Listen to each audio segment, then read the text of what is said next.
So today we're gonna go over the WoW economy weekly wrap up. This is a new thing that I want to start. There's a couple other gold makers that also do this, but I want to start it up because it kind of starts a lot of conversations in the gold making community, and I feel like it's interesting enough to bring this up on my channel as well. So we are going to go over this and give our thoughts and what we think about the different things that are talked about. And that's going to be basically what this video is, well, what this type of video is going to be about.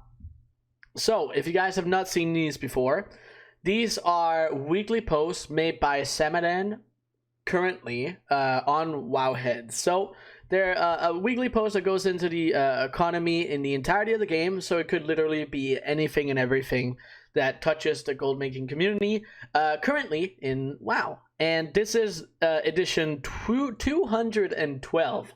So there's been quite a lot of these, and they have been good throughout the years, and I've really enjoyed them. Make sure that you guys, of course, go check out Samadan's video, because he goes through his gold making and where he is at the moment, and then he also explains the entire post. So make sure you go check that out, because it's a very good video. Very good content creator as well. But today we have on the table, and this is also one of the reasons that I wanted to talk about it, is we have good old me on this little lovely thing here. Mission table setup for alts. So this is basically a little showcase on the video I made a week ago, half a week ago, going over how to set up mission tables. It's an ultimate guide for setting up the mission tables. It got a lot of traction, and if you're seeing this video and you have not seen this yet, and you're interested in mission tables and setting them up on a new fresh character, it's definitely worth it, as he goes over here, which is one of the more important things.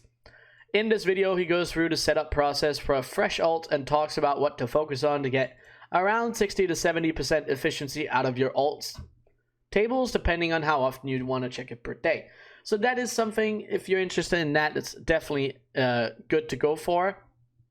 And then he also notes here, it's important to note that this is not about min-maxing to get the absolute best out of the table due to diminishing returns of time involved. In this case, it's about the volume of alts you have at your disposal. So quantity over quality. So what else we do have here is he linked to a couple people talking on the WoW Economy Reddit about mission tables as well. And here we have a couple people basically helping people with what the best way to upgrade your Covenant buildings and your Covenant sanctums are. And this guy here, Mathix, said you get one additional anima item for each tier that you level up your Covenant sanctum buildings.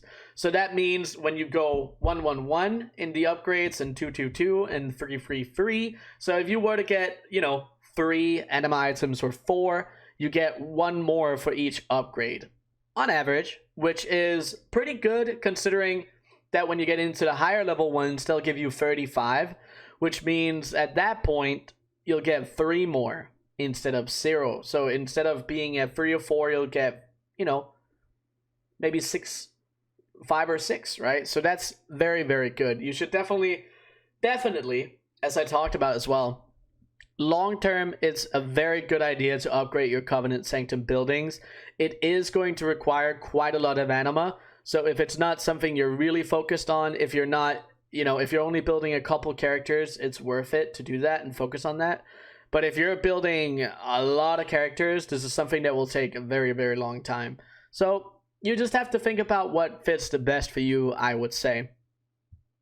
And then this other guy said, God of Pizza says, I think it's still worth it if you're doing mission tables, Night Fade Conservatory for gold. You're already unlocking those 3, then you just need the Conductor and Teleport, which is also useful. So you're really only wasting the 16k for the Conductor.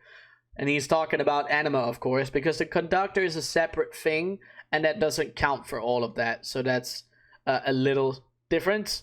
And then pretty certain these bonuses apply to pretty much everything, including the quest in Corfia and looting treasures and stuff. Doing a quick run, yes. So that is also important to note. It doesn't only increase the anima gains from your mission table. It increases your anima everywhere. So when you're doing Corfia, if you're doing normal 9.0 stuff, it increases the amount of anima that you get absolutely everywhere. But for us, it's more important for the mission table specifically. So it is definitely a good idea. Let's see here. There was also a great discussion this week about covenant choice and making use of max level followers, started by Rest in Beats. So let's see here. Hello, fellow mission table gamers. First off, my guys are only level 43 on average, so what I'm experiencing might change at higher levels.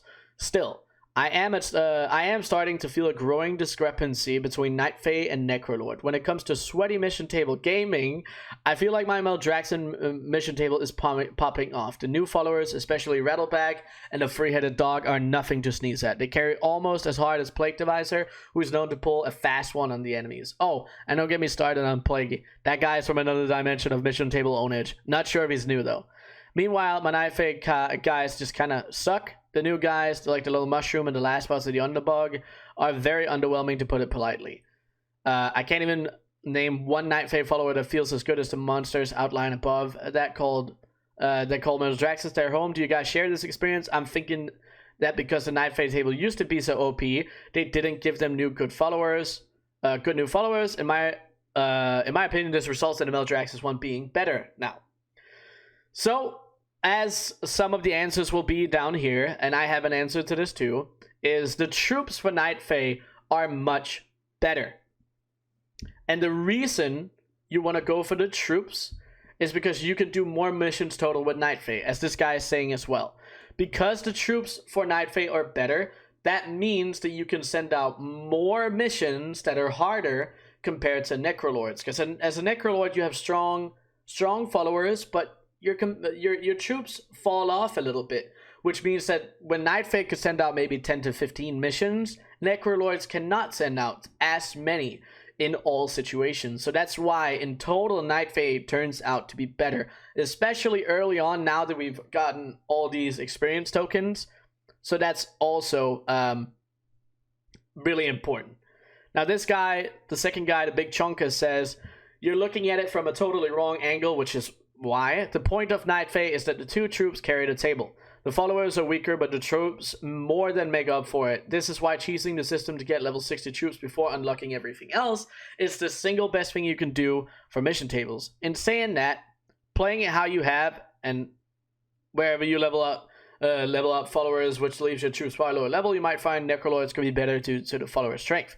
However, the most optimal way is a Night Fae table with level 60 troops. It isn't even close, but unless you set yourself up to achieve that specifically, it takes an eternity to get to. So there are a couple different strategies on how to get like super high companions super quickly with experience tokens that you can spam through the different obviously covenants, and the normal experience tokens that you can send over from alts.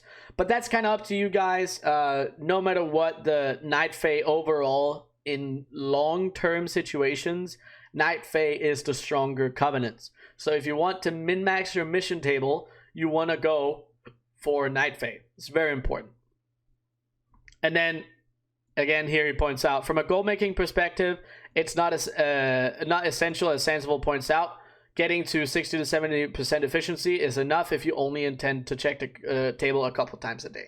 So what I mean by that is if you don't plan on checking your mission table more than twice a day, you don't really, like, it's better to get a quantity over quantity. Like if you have 4 mission tables, for example, it would be good to max all of them out and get all your followers up to level 60, or focus on specific strategies to get that really fast. But if you're building a lot of table, it's better building them slowly on all of them so they all get up at the same time, because you can get up to a really good point really fast. But what do we have next here? Stockpiling for the next patch. So this person, Stuz, asked a great question this week about what to stockpile for 9.2. Let's see what he has to say here. So far, I've stocked up on about 500 DPS pots of each stat, 400 flasks, and then just foods and runes, etc. Wondering if I should stock up more or leave it at this, and if there's stuff that I missed. So let's see. He has Shadow Core Oil, Potion of Spectral Strip Flask, and this plus all this stuff. What else should I get? So the thing is, this is, I'm sure a lot of people have a lot of different ideas as to what's good and what's bad. what I have to say about stockpiling, you always have to look at your server. Is it a high pop, medium pop, low pop, even a full pop, right? What's the rating looking like? Are there a lot of high, is there a lot of activity in the rating scene, the Mythic Plus scene? Because then you can tell if certain markets will go up in demand a lot, right? And that's when you're like, okay, well, I should stock more up on this. You can't. It's very risky if you don't know a lot about that to just invest in all sorts of things, because then you're not doing your due diligence. You need to research and make sure that you know what's going to happen in 9.2 before you actually actively invest in things like that. And there isn't, I mean, obviously things that all the materials that touch the legendary markets, those are probably going to be pretty good, but depending on your server, it might be a little different compared to, the demand. So make sure you look out for that. And then also Penguin here has a video for what she's stockpiling. So if you're interested in this, make sure you go on to the post here and click on that, because it's a good video. I watched this a couple days ago, so make sure you watch that if you're interested.